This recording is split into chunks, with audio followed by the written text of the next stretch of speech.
ఇక చిత్తూరు పర్యటనలో భాగంగా డిప్యూటీ సీఎం పవన్ కళ్యాణ్ మాట్లాడుతున్నారు. ఇప్పుడు లైవ్ చూద్దాం. పొద్దున డిపోలోకి వెళ్తే నేను అక్కడ ఉన్నది దాదాపు 2,60,000 దొంగలు ఉన్నాయి, ఎర్రచందనం దొంగలు.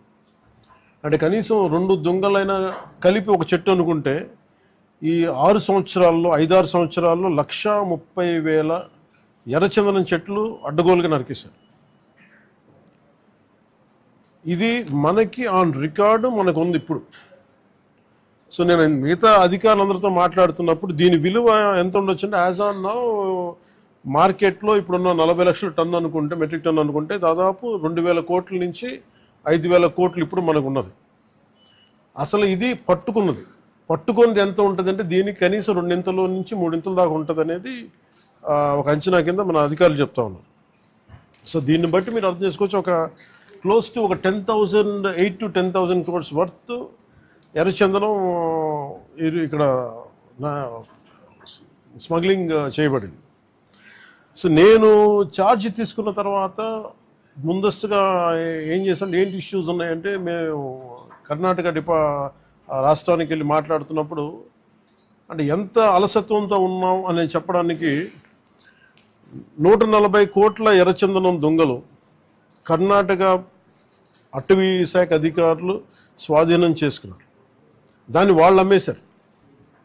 అది నేను కుంకి ఏనుగుల కోసం వెళ్ళి వాళ్ళతో ఇంటరాక్షన్లో వాళ్ళు థ్యాంక్స్ చెప్తున్నాను, మీకు థ్యాంక్స్ చెప్పాలి, మాకు మీ వల్ల మాకు 140 కోట్లు మా అటవీ శాఖకి వచ్చినాయని. ఏంటి వచ్చినాయి అంటే మీరు కొట్టేసిన ఎర్రచందనం, మీ స్మగ్లర్లు కొట్టేసిన ఎర్రచందనం దొంగలు మేము ఇక్కడ పట్టుకుని దాన్ని వేలం పాటలు అమ్మేసి మాకు 140 కోట్లు వచ్చిందని. అంటే దీనికి అప్పుడున్న మంత్రులు కానీ ఒక్కరు కూడా బాధ్యత తీసుకోలేదు. ఈరోజు దాన్ని పొలిటికలైజ్ చేయడానికి కూడా పెద్ద ఎక్కువ మాట్లాడే దాని గురించి, ఎందుకంటే జరిగిపోయిన దాని గురించి మనం ఏం చేయలేదు, కానీ ఏం కరెక్షన్స్ చేయాలి భవిష్యత్తులో అనే దాని మీద ఉంది. దీంట్లో కూర్చోబెట్టి ఎస్పీ సుబ్బారెడ్డి గారి నేతృత్వంలో టాస్క్ ఫోర్స్ పనిచేస్తూ ఉంది, రెడ్ శాండర్స్ని ట్యాకిల్ చేసే టాస్క్ ఫోర్స్. దీని గురించి కూర్చోబెట్టి అటవీ శాఖ అధికారులతోటి కానీ అండ్ టాస్క్ ఫోర్స్ అధికారులందరితో కూర్చోబెట్టి 5 జిల్లాల ఎస్పీలతో కూర్చొని మాట్లాడాం. ఇప్పుడు దాకా ఒక రివ్యూ మీటింగ్ చేసాం. అంటే ఈ మీటింగ్ తాలూకు ఇంటెన్షన్ ఏంటంటే ఎంత స్మగ్లింగ్ జరిగింది, ముందు ఎంతసేపు ఎర్రచందనం జరిగింది, ఎర్రచందనం స్మగ్లింగ్ జరిగింది అని ద వాల్యూమ్ ఆఫ్ స్మగ్లింగ్ ఎంత ఉంది, ఎన్ని దొంగలు ఉన్నాయి మీరు ఊహించుకోండి. 2,60,000 దొంగలు అంటే 1,30,000 పచ్చని చెట్లు ఇప్పుడు ఈరోజు మన కొట్టేస్తే వచ్చినాయి. దీనికి కొన్ని లక్షల చెట్లు కొట్టేస్తుంటారు, కానీ ఇంకో 2 లక్షలు అదనంగా కొట్టింటారు, కానీ తక్కువ క్లోజ్ టు అనదర్ ఒక 1.5 to 2 lakh చెట్లు కొట్టేస్తుంటారు. ఇది మనకి అందరిని లెక్కేది. ఇప్పుడు అన్నీ వెళ్ళి లోపలికి వెళ్ళి చూస్తే పెద్ద చెట్లు ఏం లేవు, అన్నీ కొట్టేసిన చెట్ల తర్వాత పక్క నుంచి వచ్చే మొలకలు కొంచెం పెద్దగా అయినాయి. కానీ సో ఎర్రచందనం ఇది ప్రత్యేకించి ఎర్రచందనం శేషాచలం అడవులకే వెంకటేశ్వర స్వామి వెలిసిన ఈ ప్రాంతానికి ఎందుకు ప్రసిద్ధి అంటే ఇది ఆయనకి గాయం తగిలి ఆయన రక్తం నుంచి వచ్చింది. అందుకని దానికి ఆయన రక్తం కింద పడింది కాబట్టి ఆ రక్తాన్ని వృధా పోనివ్వటం ఎందుకని చెప్పి దానిని ఆయన ఎర్రచందనంగా చేశారనేది ఇది మన శాస్త్రాలు చెప్తా ఉంటాయి. సో ఎర్రచందనం అనేది అంత ప్రాశస్త్యం దాన్ని. దాన్ని జస్ట్ ఏదో మనం కూర్చొని ఒక చెట్టు అని కాదు, ఇట్స్ ఒక దీనికి ఒక డివైన్ యాంగిల్ ఒకటి ఉంది. సో ఇవన్నీ దృష్టిలో పెట్టుకుని మనం కాపాడుకోవాల్సిన అవసరం, ఎందుకంటే ఒక్కొక్క చెట్టు ఇట్ క్రియేట్స్ ఒక బయోడైవర్సిటీ, ఒక ఎకో సిస్టమ్ క్రియేట్ చేస్తుంది.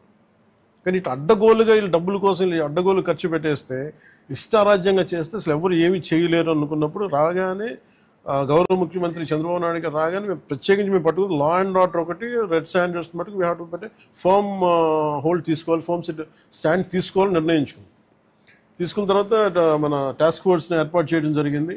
ఆ టాస్క్ ఫోర్స్లో కూడా ఇప్పుడు దాకా నేను ఎప్పుడైతే మన కర్ణాటకకి వెళ్ళానో కర్ణాటక అటవీ శాఖ మంత్రి గారిని కానీ గౌరవ ముఖ్యమంత్రి సిద్ధరామయ్య కానీ నేను అడిగింది ఏంటంటే వీళ్ళ స్టేట్ టు స్టేట్ ఒక కోఆపరేషన్ కావాలి, మాకు ఒక అండర్స్టాండింగ్ లేదు, లెటర్ ఆఫ్ అగ్రిమెంట్ లేదు, లెటర్ ఆఫ్ అండర్స్టాండింగ్ లేదు.